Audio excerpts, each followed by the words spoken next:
Insert the front seat cushion into the seat. Insert check into seat gap. Pull the latch under the seat to secure it. The bottom elastic band is connected with a hook. Secure with Martin clasp. Fix the head gear on the headrest.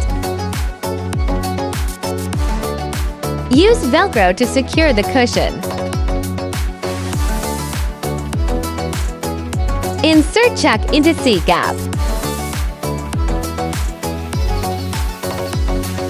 Rear seat cushion installation requires seat removal.